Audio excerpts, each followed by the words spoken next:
سارے دوست نا بلند آواز سے درود شریف پڑھیں جی، بلند آواز سے پڑھیں، ذرا بلند آواز سے پڑھیں۔ الصلاۃ والسلام علیک یا نبی اللہ وعلی آلک واصحابک یا اللہ۔ آپ کا یہ عظیم الشان اور فقید المثال خوبصورت اجتماع ہے، دوستوں نے جنہوں نے اہتمام کیا ہے اور جو تشریف لائے ہیں، اللہ تعالیٰ سب کو برکات عطا فرمائے۔ ختم نبوت کانفرنس کے عنوان سے اللہ تعالیٰ نے ہم سب کو یہاں بیٹھنے کا موقع عطا فرمایا ہے۔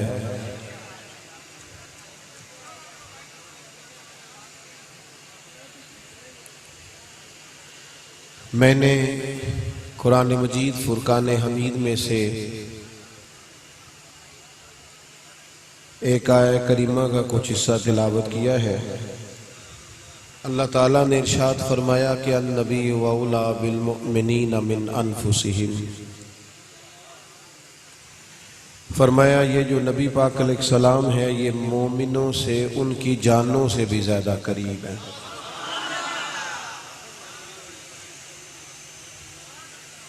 ہمارے بہت سارے دنیا میں رشتے ہیں، بہت سارے لوگوں سے ہم یہ کہتے ہیں کہ اس سے میرا بڑا پیار ہے، میرا اس سے بڑا تعلق ہے، میری اس سے بڑی محبت ہے، لیکن ہر رشتے کی کشش ایک جیسی نہیں ہوتی۔ انسان بہت سارے لوگوں سے محبت کرتا ہے، لیکن جب اس کی اپنی بیٹی کی بات آتی ہے، نہ چاہتے ہوئے بھی اس کی آنکھوں میں آنسو آ جاتے ہیں۔ انسان بہت سارے لوگوں کا احترام کرتا ہے، لیکن جب اپنی ماں کی بات آتی ہے تو اس کی نظریں اور اس کا وجود خود بخود جھکتا اور ڈھلتا دکھائی دیتا ہے۔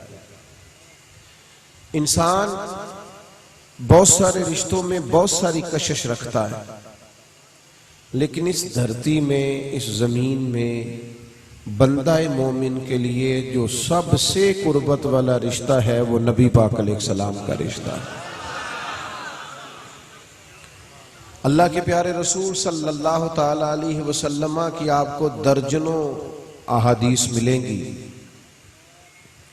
جن میں نبی پاک علیہ السلام نے ارشاد فرمایا کہ میرا جی چاہتا تھا، میرا جی چاہتا تھا، حضور فرمانے لگے میرا جی چاہتا تھا کہ میں ہر وضو کے ساتھ مسواک ضروری قرار دے دوں، لیکن فرمایا تمہیں تکلیف ہوگی لہٰذا میں اسے ضروری قرار نہیں دیتا۔ میں اور آپ جب اللہ آپ کو مہنگے مہنگے موبائل دے پر کبھی کبھی چھوڑنے بھی چاہیے، آپ میری بات پر توجہ فرمائیں۔ جب ہمارا کسی چیز کو جی چاہتا ہے تو ہم کر گزرتے ہیں، چاہے ساری دنیا کے اوپر قدم رکھ کے ہمیں گزرنا پڑے، لیکن نبی پاک علیہ السلام فرماتے ہیں میرا جی چاہتا تھا میں امت پر تہجد کی نماز ضروری قرار دے دوں۔ گویا حضور فرما رہے ہیں میں نے اپنی چاہت نہیں دیکھی، تمہاری نیند دیکھی ہے۔ اللہ کے پیارے حبیب علیہ السلام نے فرمایا میرا جی چاہتا ہے، میرا دل چاہتا ہے، میری یہ خواہش ہے کہ میں لمبی نماز پڑھاؤں، میں زیادہ قرات کروں، زیادہ تلاوت کروں، لیکن حضور فرماتے ہیں نمازیوں کے پیچھے جب میں کسی بچے کے رونے کی آواز سنتا ہوں نا تو میں نماز کو مختصر کر دیتا ہوں۔ یعنی نماز اللہ کی اور خیال امت کا۔ حضور علیہ السلام نے اس رشتے کی کشش بیان کی جو امت کے ساتھ نبی پاک کا تعلق ہے، اس کی گہرائی اور گہرائی کو بیان فرمایا۔ نبی پاک علیہ السلام فرماتے اللہ تعالیٰ قیامت کے دن انبیاء کرام علیہ السلام کو نور کے ممبر عطا کرے گا، سب نبی اپنے اپنے ممبروں پہ بیٹھیں گے، میرا خالی ہوگا۔ یہاں ذرا کسی کو کرسی سے ادھر ادھر کیا جائے تو بندے ناراض نہیں ہو جاتے، بلکہ چھوٹی کرسی مل جائے تو وہ جو کل کہہ رہے ہوتے تھے نا ہم فقیر ہوتے ہیں، درویش ہوتے ہیں، وہ چھوٹی کرسیوں میں بگڑ جاتے ہیں۔ حالانکہ دعویٰ درویشی کا ہے، فقیری کا ہے، سادگی کا ہے، اعلان کسی اور بات کا ہے، الا ماشاءاللہ۔ نبی پاک فرماتے ہیں انبیاء کے لیے نور کے ممبر ہوں گے، سب نبی ممبروں پہ بیٹھیں گے، میرا خالی ہوگا۔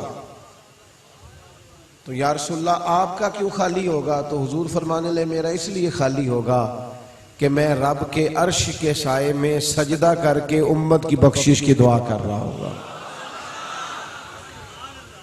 ایک ایک چیز کو حضور نے کھول کھول کے امت کے لیے بیان کیا۔ حضور فرماتے ہیں میری اور تمہاری مثال اس طرح ہے جس طرح کسی آدمی نے آگ جلائی ہو اور پتنگے اس میں گرتے ہوں، تو پتنگوں روکتا ہے، پتنگوں کو روکتا ہے، پیچھے ہٹ جاؤ جل جاؤ گے، پیچھے ہٹ جاؤ جل جاؤ۔ فرمایا تم بھی دوزخ کی طرف جاتے ہو تو میں تمہیں سینہ بند سے پکڑ پکڑ کے کھینچتا ہوں، یہ کام نہ کرنا دوزخ میں لے جائے گا، یہ کام نہ کرنا دوزخ میں لے جائے گا۔ تو جس طرح نبی پاک کا رشتہ ہمارے ساتھ بڑا نازک ہے نا، اس طرح امت کا رشتہ بھی نبی پاک کے ساتھ بڑا نازک رشتہ، بڑی نزاکت۔ حضور نے فرمایا تمہارا ایمان ہی مکمل نہیں جب تک ہر چیز سے بڑھ کر مجھ سے پیار نہ کرو۔ آپ کبھی صحابہ کرام کا طرز زندگی دیکھیں تو ذات رسالت مآب صلی اللہ علیہ وسلم کے بارے میں وہ جذباتی تھے، یعنی ان کے مزاج کے اندر یکدم رانائی آ جاتی تھی، ان کے وجود کے رونگٹے کھڑے ہو جاتے تھے، ان کی آنکھوں کا رنگ بدل جاتا تھا جب رسول پاک کی بات آتی، اس لیے کہ وہ خاص محبت، خاص آپ کو جس سے پیار ہوتا ہے اس کا ذکر آنے پر فٹافٹ آپ کی طبیعت مچل نہیں جاتی؟ جس سے آپ بہت محبت کرتے ہیں اس بندے سے ملاقات ہو جائے تو آنسو جذبات بن کے بہہ نہیں نکلتے؟ نبی پاک علیہ السلام کے صحابہ حضور سے پیار کرتے تو ٹوٹ کر کرتے، ان کی صبحیں شامیں نبی پاک علیہ السلام کی محبت کے لیے ہر وقت تر و تازہ رہتے۔ ایک صحابی تھے، 3-4 دنوں کے بعد ان کی نبی پاک علیہ السلام سے ملاقات ہوئی، انہوں نے حضور علیہ السلام کا چہرہ نور دیکھا تو انہیں کچھ بظاہر کمزوری کے آثار دکھائی دیے، فوراً عرض گزار ہوئے یا رسول اللہ میں قربان جاؤں، صحت مبارک؟ تو محبوب فرمانے لگے 3-4 دن گزر گئے، میں نے سوائے کھجور اور پانی کے کھایا کچھ نہیں۔ میٹھا کھانا بھی سنت ہے پر فاقہ کرنا بھی سنت ہے، مسواک سے دانت صاف کرنا بھی سنت ہے، اور حضور نے حضرت انس بن مالک سے کہا تھا انس میرے بیٹے صبح اس حال میں کرنا کہ تمہارے دل میں کسی کا بغض نہ ہو، اور یہ میری سنت ہے۔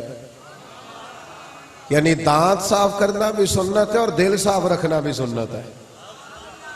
ہم سمجھتے ہیں کہ 2-4 میں اکثر دوستوں سے کہتا ہوں کہ ہم نے سنت کا مفہوم بھی اپنی مرضی کا لے لیا ہے نا۔ الحمدللہ مجھے خط نہیں کرانا پڑتا، میں نے شروع سے داڑھی رکھی ہے، کبھی کٹوائی نہیں، میں امامہ بڑا شروع سے باندھتا ہوں، کوشش کرتے ہیں لباس بھی بامطابق اسی طرح پہنے، لیکن میں یہ نہیں سمجھتا کہ بس بند ہو گئی یہاں سنت، داڑھی رکھ لی، پگڑی باندھ لی تو معاملہ ختم ہو گیا۔ نبی پاک علیہ السلام کی جو سنت سب سے پہلے مشہور ہوئی ہے نا، اور جس ادا سے لوگوں کو حضور کا تعارف ہوا ہے سب سے پہلے، وہ تو صادق اور امین ہونا ہے۔ مسکرا کے بولنا بھی سنت ہے، لیکن ہر وقت سچ بولنا یہ مدینے والے کی سنت ہے۔ جب حضرت ابو ہریرہ رضی اللہ تعالیٰ عنہ نے عرض کیا تھا حضور آپ بھی ہم سے مزاح فرماتے ہیں، تو فرمایا میں مزاح بھی کروں تو سوائے حق اور سچ کے میرے منہ سے کچھ بھی نہیں نکلا کرتا۔ اللہ کے پیارے رسول صلی اللہ تعالیٰ علیہ وآلہ وسلم کی یہ بھی سنت۔ تو صحابی نے کہا یا رسول اللہ میں چہرے پر آثار دیکھ رہا ہوں کمزوری کے، تو حضور فرمانے لگے 3-4 دنوں سے کھایا کچھ نہیں۔ اب یہ رشتہ ذرا نازک ہے۔ صحابی فوراً گھر گئے، کچھ کھانے کو ہے؟ انہوں نے کہا کچھ نہیں۔ اڑوس پڑوس کے لوگوں سے پوچھا کچھ نہیں، رشتہ داروں سے پوچھا کچھ نہیں، لیکن جب عشق سکھاتا ہے آداب خود آگاہی، کھلتے ہیں غلاموں پر اسرار شہنشاہی، عطار ہو رومی ہو رازی ہو غزالی ہو، کچھ ہاتھ نہیں آتا بے آہ و سحرگاہی، فوراً نکلے مزدوری تلاش کرنے۔ ایک یہودی کے باغ میں جا کے کہنے لگے مزدوری ملے گی؟ اس نے کہا ہے تو صحیح پر ذرا مشکل ہے، پانی ذرا گہرا ہے